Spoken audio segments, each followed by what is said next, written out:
দর্শক, শম্পার অসহায়ত্বের গল্প শুনে স্ত্রী সন্তান থাকার পরও বিয়েতে রাজি হন রাজ্জাক মাতবর। তারপর যা হয়েছে, একই প্রতিষ্ঠানে চাকরির সুবাদে পরিচয়, তারপর প্রেম, এরপর শম্পা রাজ্জাককে নানা অসহায়ত্বের গল্প শোনায়। আর তা শুনেই গলে যান রাজ্জাক মাতবর। স্ত্রী সন্তানের কথা ভুলে বিয়ে করেন শম্পাকে। আমি তো বাসা থেকে ডিউটিতে আসা ধরি, সে আর তার বোন আয়সা ও যমুনার সামনে আয়সা আমাকে অ্যাটাক করে। পরে এক পর্যায়ে এমন অবস্থা হয় আমি দৌড়াইয়া পালাই যাই। যে শম্পাকে নিয়ে এত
কোনো মানুষ সেটা নিতে পারবে না। আমি মানে লং টাইম কাজ করতে পারতেছিলাম না, মানে সে এরকমভাবে আমার সাথে খারাপ ব্যবহার করে, তুই তুকারি করে যে 2 টাকা না দিলে এখনই মামলা দেবে, এখনই তোর অফিসে এসে সিঙ্গেল করবো, তোর এমডি স্যারকে ফোন দিব, ঠিক আছে, মানে তোর চাকরি এখনই চলে যাবে, মানে এই ধরনের যখন সিঙ্গেল করে থাকে। পরে আমি এক পর্যায়ে এসে তাকে ডিভোর্স দিতে বাধ্য হই। ডিভোর্সের পর শম্পা ও তার বড় বোন সাইমা ইসলাম কাজী অফিসে যায়। কাবিন নামায় উল্লেখ করা কুমারী বাদ দেয়া এবং দেনমোহরের টাকার পরিমাণ বাড়ানোর জন্য কাজীর উপর জবরদস্তি শুরু করে।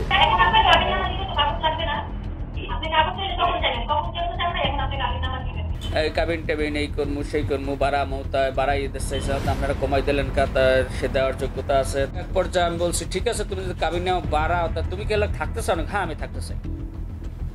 তাহলে অভিযোগ কোথায়? অভিযোগ তার স্ত্রী আমাকে মানিয়ে আছে, আমাকে গালিগালাজ করে, এই করে সেই করে। আমার এই তারও তো স্ত্রী আছে, তার স্ত্রী আছে, আমাকে বিবাহ করলো কেন, আমাকে সে মামলা করবে, তা আমি ওইটা নিয়ে লড়বো, এই সেই, আর কাবিন নাম বাড়া যাবে, নানান কথাবার্তা হইলো। আমি কে হ্যাঁ সব বাড়ানো হইবে, সব কিছু ফয়সালা হইবে, আগে তুমি প্রশাসন পর্যন্ত এদিক সেদিক যাও কেন, তুমি আগে তাকে নিয়ে আসে এটা দেখো। বিয়ের পরপরই বেরিয়ে আসে শম্পা ইসলামের আসল চেহারা, পাল্টে যায় ঘটনার পুরো প্রেক্ষাপট। দর্শক, বিয়ের 3 দিন পার হতে না হতেই পাল্টে যায় শম্পার রূপ, যা রীতিমতো চমকে দেয় রাজ্জাক সহ তার পুরো পরিবারকে। শম্পা রাজ্জাকের কাছে দাবি করে আগের পরিবারকে ছেড়ে তার নিকট চলে আসতে, তা না পারলে কাবিনের টাকা পরিশোধ করে তাকে ডিভোর্স দিতে হবে।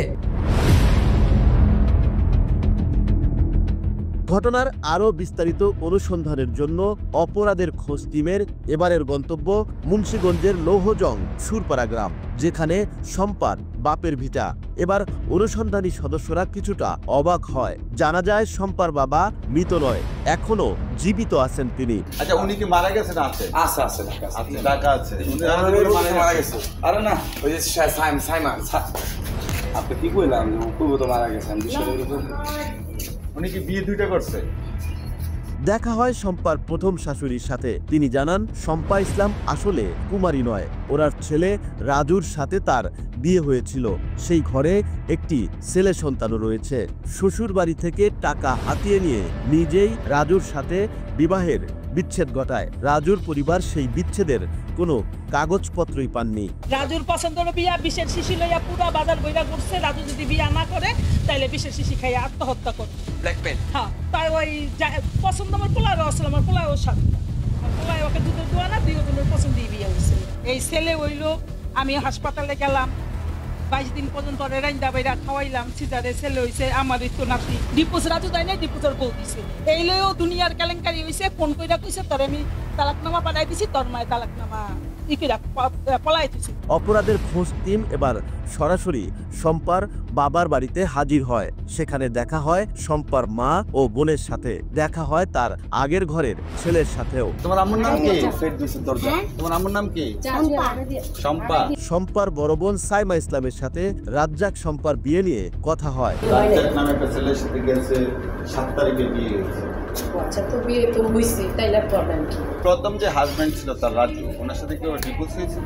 হ্যাঁ হ্যাঁ, ডিভোর্সের পেপার আছে আপনার কাছে? ব্যাপারটা এখন নাই, কিন্তু ডিভোর্স দিয়ে দিছি। আমার মেয়ে তো দিয়ে দিল। ওইখানে ওই ছেলেটা হচ্ছে গিয়ে মানে নেশা। মনে যদি প্রবলেম হয়ে থাকে তারও বিচার হবে। আর কেন প্রেস্টিজ হ্যাম্পার করলো এটাও কিন্তু তার মানে খেসারত দিতে হবে। সাইমা হুমকি দেন রাজ্জাকের পরিবারকে। অন্যদিকে অনুসন্ধান বন্ধে অনুরোধ করেন অপরাধের খোঁজ টিমকে। সমস্যা নেই, আমার সাথে কথা আমাদের নাম্বার নিয়ে যান। মুঠোফোনে কথা হয় বিয়ের সাক্ষী সাব্বিরের সাথে। জানা যায় কেন তিনি শম্পার বিয়েতে সাক্ষী হয়েছিলেন। আমার সাথে এমনিতে পরিচয় বলতো ভাইয়া ভাইয়া, এর বাইরে তো আর কোনো আমার তার সম্পর্কে জানি না। আর এমনি যে আপনার জাস্ট ওই দিন আইতে ফোন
হিসেবে অবশ্যই স্ত্রীর নামে প্রতারণা মামলা করতে পারেন। দর্শক, নিজের জীবনের ঝুঁকি এবং স্ত্রী সন্তানের নিরাপত্তার কথা চিন্তা করে রাজ্জাক মাতবর বাধ্য হয়েই ভাটারা থানায় একটি লিখিত অভিযোগ করে। প্রশ্ন হলো, রাজ্জাক সঠিক বিচার পাবেন তো? অন্যদিকে সম্পাদের প্রতারণা বন্ধের নিশ্চয়তাই বা কতটুকু? দর্শক, এবার বিদায় নিতে হবে, তবে যাবার আগে বলে যাই, আপনার অনুসন্ধানী মনের পর্দা খোলা রাখুন। অন্যায়ের সাথে আপোষ নয়, প্রতিবাদ করুন। কোথাও অনিয়ম, দুর্নীতি কিংবা অসঙ্গতি দেখলেই আমাদেরকে জানান। অপরাধের খোঁজ টিম আপনাদের সাথে সব সময়। সবাই ভালো থাকবেন, সুস্থ থাকবেন।